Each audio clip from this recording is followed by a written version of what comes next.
Friends, ఈరోజు నేను చెప్పబోయే టాపిక్ ఏంటంటే భోగాపురం ఎయిర్పోర్ట్.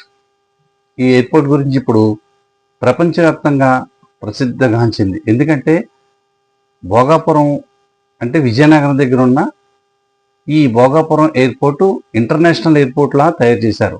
గత ప్రభుత్వం ఏమందంటే ఈ ఊర్లోకి ఎర్ర బస్సు కూడా రాదు, చాలా ఇక్కడ విశాలంగా లేదు, ఇక్కడ అసలు ఎయిర్పోర్ట్ అనేది రాదు, ఎవరూ చేయలేరు అన్నట్టుగా మాట్లాడారు. కానీ ఇప్పుడు ప్రజెంట్ ఉన్న ప్రభుత్వం నారా చంద్రబాబు నాయుడు గారు నిన్న పిఎంతో ఓపెన్ చేసి త్వరలో మనందరికీ అన్ని రాష్ట్రాలకి, అన్ని దేశాలకి, విదేశాలకి వెళ్ళే అవకాశాన్ని కల్పించబోతున్నారు.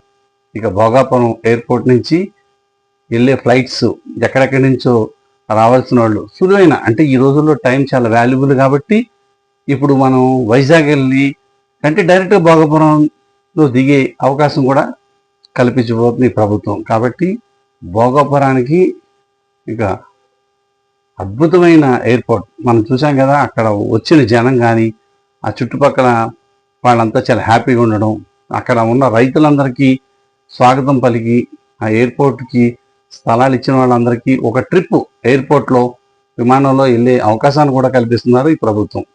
కాబట్టి ఇక ఆంధ్ర ప్రజలకి ఎయిర్పోర్ట్ వచ్చిందని సంబరాలు నిన్న మనం చూసాం, ఎంత అద్భుతంగా చేశారో.